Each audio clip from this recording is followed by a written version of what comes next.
சவுக்கு media நேயர்களுக்கு வணக்கம். அரசியல் மற்றும் சமூகம் சார்ந்து பல்வேறு விஷயங்களை பார்க்க இருக்கோம். வாங்க பார்க்கலாம். சார் வணக்கம். சார் வணக்கம் மாலதி. வணக்கம் நிதிஷ். சார், நேற்று சமூக வலைதளங்களில் காவலர் தேர்வில் முறைகேடு நடந்ததாக பேசப்பட்டுச்சு சார். அதோட உண்மைத்தன்மை என்ன சார்? இது ஒரு பெரிய லெவல் ஸ்கேமெல்லாம் எதுவும் இல்லை. ஒரே ஒரு தேர்வர், 2ஆம் நிலை காவலருக்கான தேர்வு தமிழகம் முழுக்க நடந்தது. அதில் தென்காசி மாவட்டத்தில் ஒரே ஒரு பையன் எப்படியாவது இந்த வேலையை வாங்கிவிட வேண்டும் என்று செல்ஃபோனை மறைச்சி எக்ஸாம் சென்டருக்கு எடுத்துகிட்டு போய் என்ன பண்ணுற அப்படின்னா கொஷின் பேப்பரை ஃபோட்டோ எடுத்து வேறு ஒருவருக்கு அனுப்புவது. அவங்க அங்கேருந்து இன்னொரு இடத்துக்கு ஃபார்வர்டு பண்ணி ஆன்சர் எல்லாம் பண்ணி இவருக்கு அனுப்புறது. மொத்தம் ஒரு 1 hour ஆயிருக்கு. மாட்டில் ரொம்ப உள்ளாடையில் வச்சு எடுத்துகிட்டு போயிருக்காரு. அதனால் செக் பண்ணும்போது தெரியல. அப்புறம் ஃபோட்டோ எடுத்து கொஸ்டின் பேப்பர் அனுப்புகிறாரு. அனுப்புனா அந்த பக்கம் ஆன்சர் சொல்ல வேண்டியவன் தெளிவாக இல்லை, கிளாரிட்டி இல்லை என்று சொன்னதும் கொஸ்டின் பேப்பர் எடுத்து மடியில் வச்சு ஃபோட்டோ எடுத்து அனுப்பும்போது பின்னாடியிலேருந்து பார்த்துட்றாங்க. பார்த்துட்டு ஒரு பிடிச்ச ஃபோனெல்லாம் சீஸ் பண்ண பிறகு பொறுமையாக ஆன்சர் அனுப்புகிறாங்க அங்கேருந்து. ஸோ மொத்தம் இதில் இந்த தேர்வரோடு சேர்த்து 4 பேர் இதில் ஈடுபட்டிருக்கிறார்கள். அதில் 3 பேர் கைது செய்யப்பட்டு விட்டார்கள். 4வது நபரையும் விரைவில் கைது செய்து விடுவோம் என்று அதிகாரிகள் தெரிவிக்கின்றனர். இது ஒரு பெரிய லெவலில் இன்ஸ்டியூட்டெலாம் சேர்ந்து செய்த ஸ்கேம்லாம் ஒன்றும் கிடையாது. அந்த ஒரு பையன் எப்படியாவது இந்த அரசு வேலையை வாங்கிவிட வேண்டும், காவலர் தேர்வில் தேர்ச்சி பெற்று விட வேண்டும் அப்படின்றதுக்காக ஃபோனை மறைச்சி எடுத்துகிட்டு போய் இந்த மாதிரி ஃபோட்டோ எடுத்து அனுப்புறது பெரிய அளவில் முறைகேடு, கொஸ்டின் பேப்பர் லீக், அது மாதிரிலாம் that is absolutely no truth. ஒரு பையன் காப்பி அடிச்சிருக்குது தேர்வில், அவ்வளோதான் இது இன்சிடென்ட். அதை தாண்டி இதில் ஒன்றும் பெரிய விஷயம் எதுவும் இல்லை, ஊழல் எதுவும் நடக்கலை. சார், இது ஒரு சாதாரண கான்ஸ்டபிள் எக்ஸாம் தான். அதில் எதுக்கு சார் இவ்வளோ பெரிய ரிஸ்க் எடுக்கணும்? அதான் எனக்கும் தெரியல. நான் அந்த அதிகாரிகள்கிட்ட எதுக்குங்க இதுன்னா, இல்லை எடுத்தவுடனே 30,000 ரூபாய் வருது, போக போக உறுதியாக ஒரு அரசு வேலை கேரண்டி. அந்த பையன் வேறு சமூகத்தை சேர்ந்த ஒரு பெண்ணை காதலித்து வருகிறார். அந்த பொண்ணு மாட்டிக்கிச்சிருப்பதில்லை. கவர்மெண்ட் வேலை கிடச்சிச்சின்னா பொண்ணு கொடுத்துருவாங்கன்று ஒரு நம்பிக்கை அடிப்படையில் எப்படியாவது இந்த வேலையை வாங்க வேண்டும் என்று இதுபோல் முறைகேட்டில் ஈடுபட்டு வாங்கிவிட்டார். ரொம்ப ஃபாதர்லாம் ரொம்ப புவர் தான் போல இருக்குது. சேட். என்ன பண்ணுறது? இப்போ இவங்களுக்கு எப்படி சார் பனிஷ்மெண்ட் கிடைக்கும்? அதாவது இதுக்கப்புறம் அரசு வேலைகளுக்கே நீங்கள் முயற்சி பண்ணக்கூடாது அப்படி சொல்லுவாங்களா, இல்லை சிறையில் தள்ளுவாங்களா? ரிமாண்ட் பண்ணிட்டாங்கம்மா. ஆல்ரெடி அரெஸ்ட் பண்ணிட்டாங்க. நீங்கள் அரசு வேலைக்கு போகிறதெல்லாம் அப்புறம் வச்சுக்கோங்க, ஜெயிலுக்கு போயிடுவீங்களே. போலீஸ் வேலையில் இந்த மாதிரி இரெகுலாரிட்டி பண்ணுறதுன்றது சீரியஸ் முறைகேடு. ஜெயிலுக்கு போயிடுவீங்க, லைஃப் போச்சு, அவ்வளோதான். அந்த 4 பேருக்குமே ரிமாண்டு தான். 3 பேர் ரிமாண்ட் பண்ணிட்டாங்க, 4 பேரும் ரிமாண்ட் பண்ணிட்டுவாங்க. அதுக்கப்புறம் ட்ரையல் நடக்கும், கன்விக்ஷன், லைஃப் போச்சு, அவ்வளோதான். நீங்கள் அரசு வேலைக்கு போகிறதெல்லாம் அப்புறம் வச்சுக்கோங்க, எந்த வேலைக்குமே போக முடியாது. நானும் கேட்டேன், எதுக்கு இந்த வேலைக்கு இப்படி போய் இவ்வளோ தூரம் மெனக்கிடுறாங்க? இதுக்கு நடுவில் ரிஹர்சல்லாம் பார்த்துருக்காங்க. ஒரு வாரம் முன்னாடி வேறு ஏதோ ஒரு தேர்வு நடந்திருக்கு. அந்த தேர்வில் இதே மாதிரி எடுத்து ஓகே பர்ஃபெக்ட் ஆன்சர்லாம் வந்துச்சு, ரைட்டு, இப்போ நம்ம திருப்பி இதே மாதிரி பண்ணி இந்த எக்ஸாம்லேயும் பாஸ் பண்ணிடலான்ட்டு. இதோட சீரியஸ்னஸ் தெரியல. மாட்டிக்கிட்டோன்னா வெறுமனே எக்ஸாம் ஹாலை விட்டு வெளியில் அனுப்புறதோடு இல்லை, அரெஸ்ட் பண்ணி ரிமாண்ட் பண்ணுவாங்கன்ற இந்த விஷயத்தோட தீவிரத்தை உணராமல் பார்த்த வேலை. அதிகபட்சம் காப்பி அடிச்சு மாட்டா விரட்டி விடுவாங்கல்ல எக்ஸாமில். இப்போ காலேஜில் எக்ஸாம் எழுதிருக்கேன், இப்போ காப்பி அடிச்சேன்னா விரட்டி விடுவாங்க இல்லையா, நோட்டை பிடிங்கி வைப்பாங்க, இல்லை பேப்பர் கொடுத்துட்டு போனுவாங்க. இதோட முடிஞ்சிடும்னு நினச்சிருக்காங்க. அது கிரிமினல் அஃபென்ஸ்ன்றது தெரியல. இல்லை சார், எப்படியும் சோதனை பண்ணி தான் உள்ளே அனுப்புவாங்க. அது மாரி கொண்டு போயிருக்கான்ப்பா, அந்த மாதிரி வச்சு ஒழிச்சு வச்சுருக்கான்னு வச்சுக்கேன்.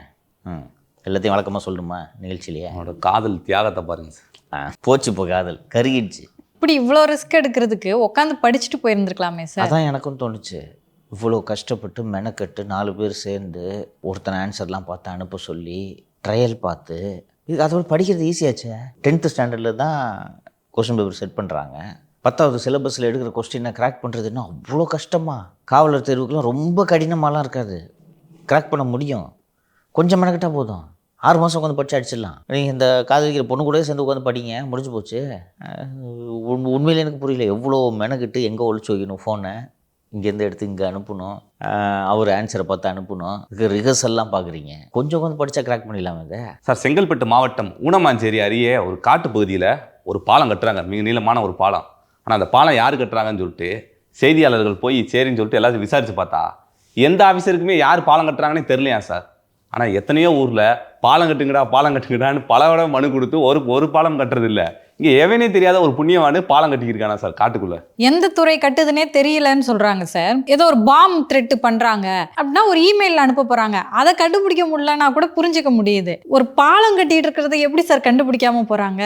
இந்த மேம்பாலத்திலிருந்து சற்று தொலைவில் பிரபல தனியார் ரியல் எஸ்டேட் நிறுவனம் சினிமா தயாரிப்பாளர் ஒருவருடன் சேர்ந்து 300 ஏக்கர் பரப்பளவில் அடுக்குமாடி குடியிருப்பு திட்டத்தை செயல்படுத்த உள்ளது. ஆள் நடமாட்டம் இல்லாத பகுதி என்பதால் அங்கு போக்குவரத்து வசதி ஏதும் இல்லை. அதற்காக மேம்பாலம், சாலை உள்ளிட்ட வசதிகள் 5 கோடி ரூபாய்க்கு மேல் செலவு செய்து பணிகள் நடக்கின்றன. விரைவில் அந்த நிறுவனம் கட்டுமான திட்ட அறிவிப்பை வெளியிடலாம். அப்போது இந்த விவகாரம் வெளிச்சத்துக்கு வரும் அப்படின்ட்டு இந்த செய்தியிலேயே குறிப்பிட்டிருக்கு. அந்த பகுதியைச் சேர்ந்த ஊனமாஞ்சேரி ஊராட்சி தலைவர், பாட்டாளி மக்கள் கட்சியை சேர்ந்த மகேந்திரன், யாருக்கிட்ட கேட்டாலும் எங்களுக்கு இது யார் இந்த பாலத்தை கட்டுறதுன்றது எங்களுக்கு தெரியல, என்னங்க இது வேலை அப்படின்னு கேட்டால் இது நமக்கு நாமே திட்டம்னு சொல்கிறாங்க. நமக்கு நாமே திட்டம் என்பது உள்ளாட்சி அமைப்புகள், பஞ்சாயத்துகள் தான் செய்யும். அந்த ஊர் மக்களுக்கு வேலை கொடுக்கணுன்றதுக்காக அது மத்திய அரசு நிதி, மாநில அரசு நிதியில் நடக்கிறது. ஆனால் அந்த மாதிரி அந்த ஊர் மக்கள் யாருக்குமே இது எந்த திட்டம்னு தெரியல. ஊர் மக்களை கூப்பிட்டு போராட்ட அறிவிப்புலாம் நாங்கள் வெளியிட்டோம். அப்போவும் யாரும் கண்டுக்கல.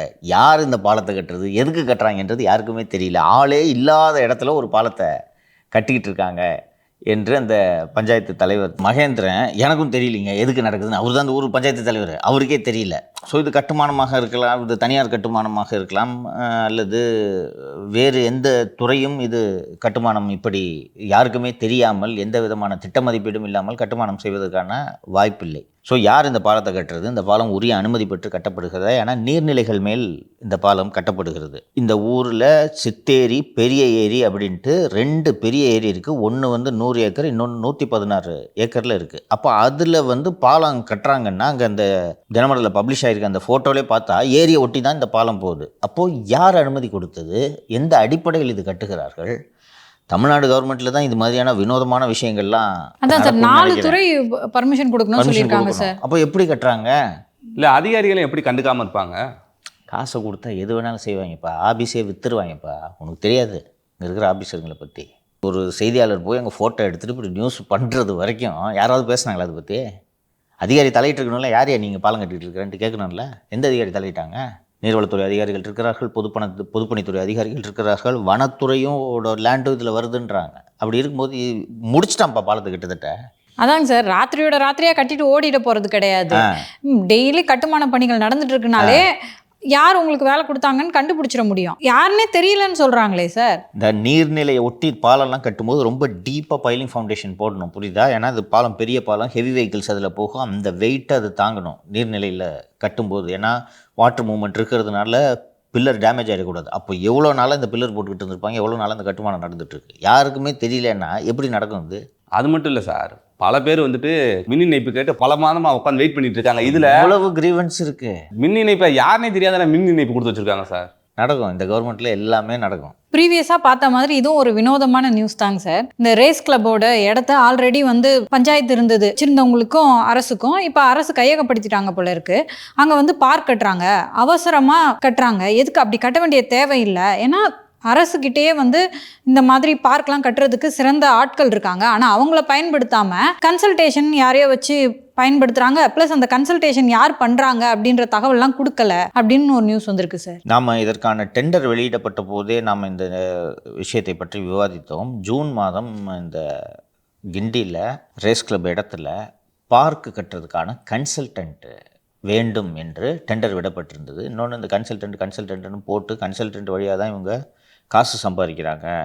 சென்னை கார்ப்பரேஷன் அவசரமாக இந்த கன்சல்டன்ட் வேண்டும் என்று டெண்டர் வெளியிட்டிருந்தார்கள் என்று நம்ம செய்தி வெளியிட்டிருந்தோம். 3 நிறுவனங்கள் தேர்வு செய்யப்பட்டு அதில் ஒரு நிறுவனத்திடம் இந்த கன்சல்டேஷன் பண்ணி இதற்கான ஆர்கிடெக்ட் தேர்வு செய்யப்பட்டு அந்த வேலைகள் கொடுக்கப்படும் என்று சொல்லியிருந்தார்கள். இதற்கு நடுவே ஏகப்பட்ட லிட்டிகேஷன் நடந்து கொண்டிருந்தது. இந்த வழக்கு உச்சநீதிமன்றம் வரை சென்றது. அந்த ரேஸ் கிளப் நிர்வாகம் மீண்டும் இந்த இடத்தை எங்களுக்கு வேண்டும் அப்படின்ட்டு அவங்க நீதிமன்றத்தில் வழக்காடி கொண்டிருக்கிறார்கள். இதில் சென்னை உயர்நீதிமன்றத்தோட சிங்கிள் ஜட்ஜு அவரிடம் ஒரு வழக்கு நிலுவையில் இருந்தது. அதை எதிர்த்து இவர்கள் டிவிஷன் பெஞ்சுக்கு போயிட்டாங்க.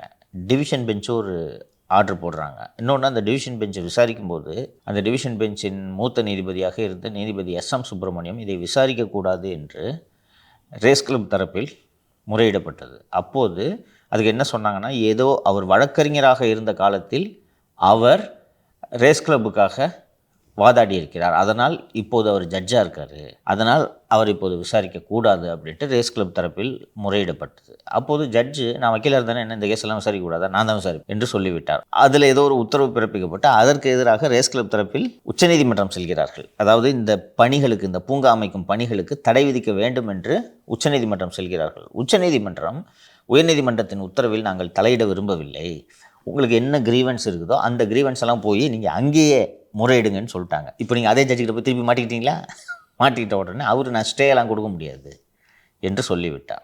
இதற்கிடையே வேக வேகமாக இந்த பணிகள் தொடங்குகின்றன. இந்த செய்தியில் கூடுதலாக வந்திருக்கிறது என்னென்னா, தமிழ்நாடு அரசில் தோட்டக்கலைத்துறைன்னு ஒரு துறை இருக்குது. அந்த துறை பேரே தோட்டக்கலை. இப்போ தோட்டக்கலையில் துறையில் வேலை செய்கிறவங்க யாராக இருப்பாங்க, அதை பற்றி தெரிஞ்சவங்க. பிஎஸ்சி ஹார்டிகல்ச்சர் படித்தவங்க தான் பெரும்பாலும் அங்கே இருப்பார்கள். பிஎஸ்சி ஹார்டிகல்ச்சரில் 4 வருஷம் பெரியகுளம் காலேஜில் என்ன சொல்லித்தராங்க, இந்த செடிகள் தொடர்பான விவகாரங்களை தான் சொல்லித் தருகிறார்கள். அவர்களுக்கு தெரியாதா பூங்கா எப்படி வடிவமைக்கணும்னு?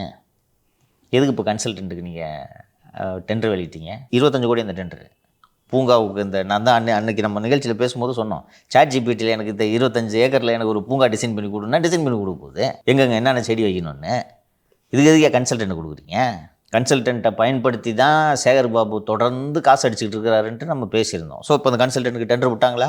அப்போ அந்த டெண்டரில் யார் கன்சல்டண்ட்டாக தேர்ந்தெடுக்கப்பட்டார்கள் என்ற விவரம் எதுவுமே இல்லாமல் பூங்காவில் செடி வைக்க ஆரம்பிச்சிட்டாங்க. அரசுக்கும் ரேஸ் கிளப்புக்கும் ஒரு பெரிய போட்டி நடந்துட்டு இருக்குப்பா. ரேஸ் கிளப்பில் இருக்கிறவங்களும் ரேஸ் கிளப்பின் நிர்வாகிகளாகவும் உறுப்பினர்களாகவும் இருப்பவர்கள் பெரும் செல்வந்தர்கள். நானெல்லாம் போய் ரேஸ் கிளப்பில் மெம்பர் ஆக முடியுமா?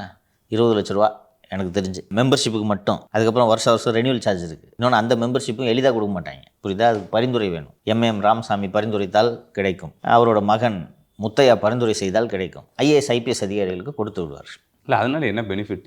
அது ஒரு ஸ்டேட்டஸ். நான் போயிருக்கிறாங்க என்ன, அதுபோல் ஒரு பணக்காரர்கள் என்ன அந்த கிளப்பு, போட் கிளப்பு, ரேஸ் கிளப்பாவது பரவாயில்ல, போட் கிளப்பில் எப்படி தெரியுமில்ல? எப்படி சார்? நான் மெம்பர்னா என் வாழ்நாளில் நான் ஒரே ஒருவரை மட்டும்தான் பரிந்துரைக்க முடியும், புரியுதா? நான் நிதிஷை மெம்பர் ஆக்குங்கன்னு நான் சொல்லிட்டேன்னா அதோட என்னோட சான்ஸ் முடிஞ்சிச்சு. இப்படி தான் நீ மெம்பரே ஆக முடியும். எவ்வளோ துட்டு கட்டினாலும் சேர்த்துக்க மாட்டாங்க. அதில் இருக்கிற மெம்பருங்க யாராவது ஒருத்தர் இருக்க முடியும். போயிருக்கிறேன், டிஷர்ட்லாம் போட்டு உள்ள போகக்கூடாது, ஷர்ட் இருக்கணும். இந்த ஸ்லிப்பர்லாம் அனுமதிக்க மாட்டாங்க. ஜிம்கானா கிளப்பு, காஸ்மோபாலிட்டன் கிளப்பு, இப்போல் பல கிளப்பு. அது போக இன்னொன்று மெட்ராஸ் கிளப்பு ஏதோ ஒரு கிளப் இருக்குது. அங்கே மொத்தமே 400 பேர் 500 பேர் தான் மெம்பர். வேறு எவனையுமே சேர்த்துக்கிறது இல்லை இந்த கிளப்பில். அது ஒரு ஸ்டேட்டஸ். இந்த காலத்தில் இந்த பிரிட்டிஷ் லெகசி இது. அது போன்ற ஒரு கிளப்பு தான் ரேஸ் கிளப்பு. ரேஸ் யார் விளையாடுவா? ஏழைங்க தான் போய் ரேஸ் பணம் கட்டுவாங்க. ஆனால் ரேஸ் குதிரை வச்சிருக்கிறது யார்? ஒரு குதிரை கோடி கணக்கில் இருக்கும் விலை, தெரியுமா? ஸோ அதனால் இவங்க 2 பேருக்கும் பஞ்சாயத்துப்பா. கவர்மெண்ட்டில் இருக்க அதிகாரிங்க அந்த ரேஸ் கிளப்பில் மெம்பர்ஷிப் கொடுக்க மாட்டேன்னு சொல்லியிருப்பாங்க. அதனால் அந்த காண்டில் எப்படியாவது இந்த லேண்டை தூக்கணுன்ட்டு இவங்க முயற்சி பண்ணிகிட்டு இருக்காங்க. அவர்கள் போராடுகிறார்கள். இதுக்கு நடுவில் நம்ம இதில் பூந்து காசை பார்த்துலான்னு சேகர் பாபு தோட்டம் அமைக்கிறதுல அவர் ஒரு வேலையை பார்த்துக்கிட்டு இருக்கார். இவ்வளோதான் விஷயம்.